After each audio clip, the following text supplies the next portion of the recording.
Hello and अस्सलाम वालेकुम everyone. मेरा नाम डॉक्टर तैमूर ख़ान है। मैं एक्सीडेंट एंड इमरजेंसी रजिस्ट्रार हूँ यूके में। I am currently based in London. इसके अलावा मैं एडवांस लाइफ सपोर्ट प्रोवाइडर भी हूँ और इंस्ट्रक्टर भी हूँ, और मेरा स्पेशल इंटरेस्ट है पॉइंट ऑफ केयर अल्ट्रासाउंड के अंदर और क्रिटिकल केयर मेडिसिन में। मैं अपने पाकिस्तानी व्यूअर्स के लिए वीडियोस लेकर आता हूँ वीकली बेसिस पे। मेरी वीडियोस जो हैं उन हेल्थ केयर टॉपिक्स को कवर करती हैं जिनकी अगर इमीडिएट इलाज कर लिया जाए, जिनकी अगर इमीडिएट तशख़ीस कर ली जाए, और अगर कम्युनिटी में ही उन हेल्थ केयर कंडीशन को और इन इवेंट्स के अगेंस्ट फर्स्ट एड प्रोवाइड कर दी जाए तो एकदम से उनके बचने के चांसेस बढ़ जाते हैं।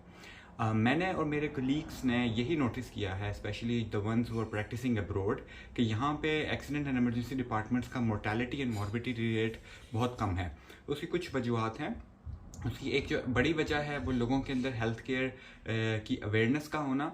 इसके अलावा फ़र्स्ट एड की ट्रेनिंग जो है, जो यहाँ पे जनरल पब्लिक है उसको मिलना, जिसके अंदर एक मीडिया का भी बहुत बड़ा रोल होता है। इसके अलावा जो है गवर्नमेंट भी यहाँ की जो है वो ऐसे छोटे मोटे कोर्सेज जो होते हैं इंस्टीट्यूट्स के अंदर और कम्युनिटी में जो है वो करवाती रहती है, जिससे लोगों को फर्स्ट एड की अवेयरनेस होती रहती है।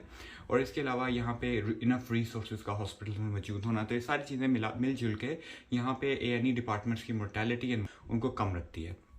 मेरा इन वीडियोस को बनाने का मकसद यही है कि एक फ़र्स्ट स्टेप उठाया जाए प्री हॉस्पिटल मेडिसिन और एक्सीडेंट एंड इमरजेंसी या इमरजेंसी मेडिसिन को प्रमोट करने के लिए पाकिस्तान में, ताकि हम लोग भी अपने यहाँ A&E डिपार्टमेंट्स की मोर्टेलिटी एंड मॉर्बिडिटी रेट को कम कर सकें। अब इस पूरी जो मूवमेंट है इसके अंदर मेरी कोशिश होगी कि मैं प्री हॉस्पिटल टॉपिक्स को भी टच करूं, इन हॉस्पिटल टॉपिक्स को भी टच करूं और जनरल हेल्थ रिलेटेड टॉपिक्स को भी टच करूं।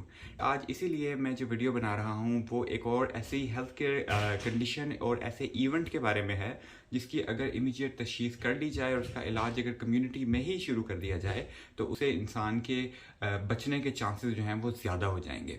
एक ऐसी कंडीशन है जिसके बारे में आप सब लोगों ने सुना होगा, और ये कंडीशन बहुत ही कॉमन है स्पेशली साउथ एशियन कम्युनिटी के अंदर। इस कंडीशन को हम हार्ट अटैक कहते हैं, या दूसरे या जिसकी जो टेक्निकल टर्मिनोलॉजी है वो मायोकार्डियल इन्फार्क्शन है। नाउ हार्ट अटैक जो होता है एक ऐसा इवेंट होता है कि तब होता है जब हमारे दिल को खून की सप्लाई जो है वो बंद हो जाए। हमारा दिल जो है इट्स अ पंप, और किसी भी पंप को चलने के लिए एनर्जी चाहिए, किसी भी पंप को चलने के लिए जो है फ्यूल चाहिए। और हमारे हार्ट जो कि एक हमेशा चलने वाला पंप है, जो कि हमारी पैदाइश से लेके हमारी मौत तक कॉन्टीन्यूसली चलता है, उसको एनर्जी, न्यूट्रिएंट्स और ऑक्सीजन प्रोवाइड करने के लिए उसको ब्लड की सप्लाई की ज़रूरत होती है। जो हार्ट की ब्लड सप्लाई होती है वो कोरोनरी वेसल्स जो होती हैं उनके ज़रिए होती है।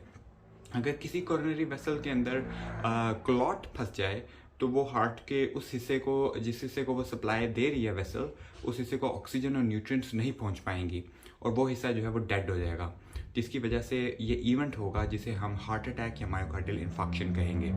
इस सबसे पहले तो हमें इसके सिम्टम्स का पता होना चाहिए, ज़रूरी है। ये ज़्यादातर उन लोगों के अंदर होता है जिन्हें पहले से एंजाइना का मसला होता है। अब एंजाइना जो सीने का दर्द है उसकी और भी कुछ खसूसियात होती हैं, जैसे ये सीने का दर्द जो है या तो सेंटर में होगा या लेफ़्ट साइड पे होगा। इसके अलावा ये दर्द जो है बाजू में जा सकता है, गर्दन में जा सकता है, जबड़े में जा सकता है, आपकी कमर की तरफ जा सकता है। इसके अलावा जो बंदा ये दर्द एक्सपीरियंस कर रहा होता है वो उसको ठंडे पसीने आ सकते हैं, वो उसका रंग एकदम पेल हो सकता है, उसे चक्कर आ सकते हैं और एकदम उसके सांस लेने में दुश्वारी हो सकती है। एंजाइना का दर्द जो है वो ज़्यादातर एक्सर्शन की वजह से होता है, फिजिकल एक्सर्शन के दौरान होता है। ये एंजाइना का जो दर्द है ये सेटल ना हो रेस्ट करने से या एंजाइना की मेडिकेशन इस्तेमाल करने से, तो हम कहेंगे कि ये अब लाइकली जो है वो हार्ट अटैक में कन्वर्ट हो चुका है। ठीक है, तो ये अब हार्ट अटैक जिस इंसान को होता है उसको एंजाइना के सिम्टम्स आने के साथ साथ एक ख़तरा ये भी होता है कि उसका दिल बंद हो जाए या उसको कार्डियक अरेस्ट हो जाए। ठीक है, तो इसीलिए जो है इसकी अर्ली डायग्नोसिस, इसकी तशख़ीस और इसका इलाज कम्युनिटी में ही स्टार्ट करना बहुत ज़रूरी है, ताकि by the time patient reaches the hospital उसका काफ़ी जो है फर्स्ट एड ट्रीटमेंट मिल चुका हो और वो थोड़ा स्टेबलाइज हो चुका हो।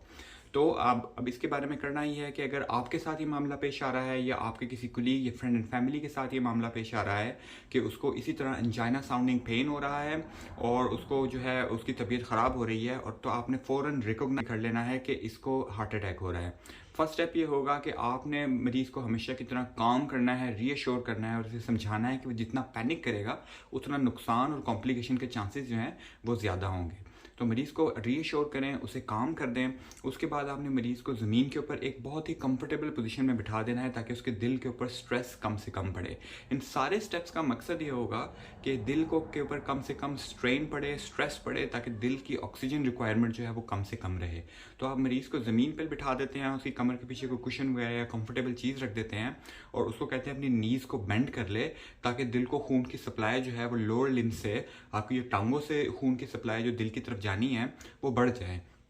तो वो अपनी नीज़ को बेंड कर ले और बस जो है इसके बाद अपने आप को काम रखे। और इस दौरान आपने क्या करना है कि मरीज़ को अगर एलर्जी नहीं है एस्पिरिन से तो उसे 300 मिलीग्राम एस्पिरिन देनी है, और पाकिस्तान में 325 मिलीग्राम के तौर पे डिस्प्रिन की गोली के तौर पे मार्केट्स में अवेलेबल होती है, तो वो आप मरीज़ को दें और मरीज़ को आपने कहना है कि इसको स्लोली च्यू करे।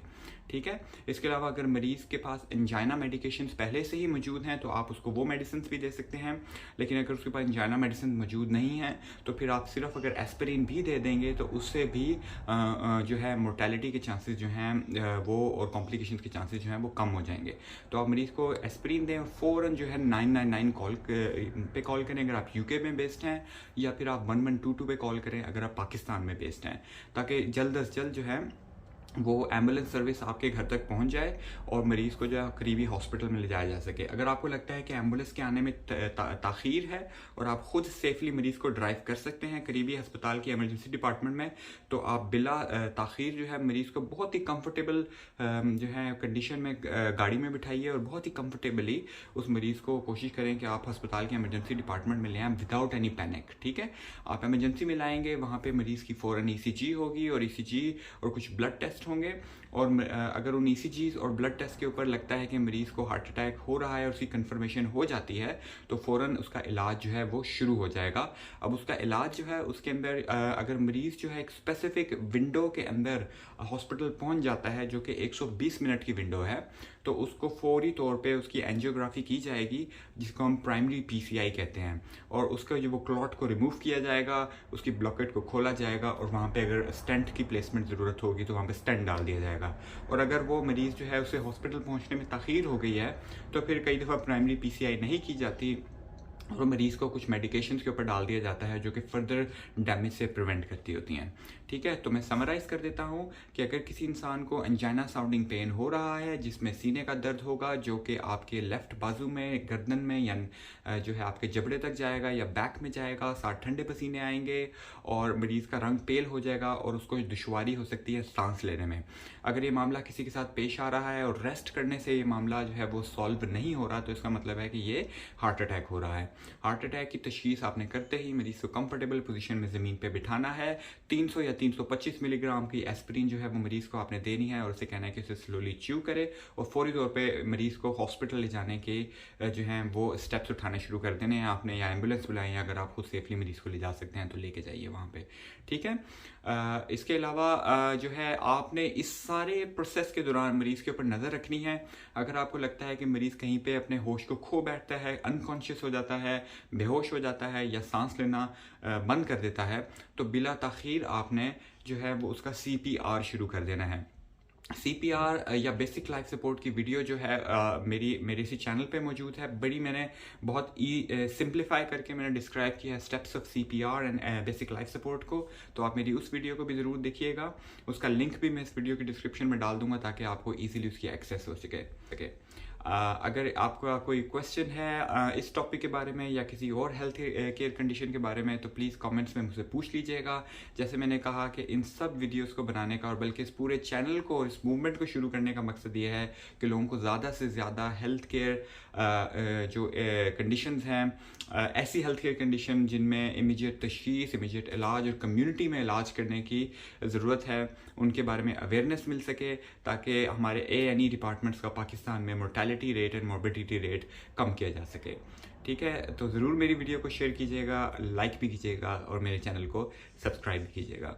नेक्स्ट वीडियो के साथ मैं फिर हाजिर हूँगा। अल्लाह हाफिज़।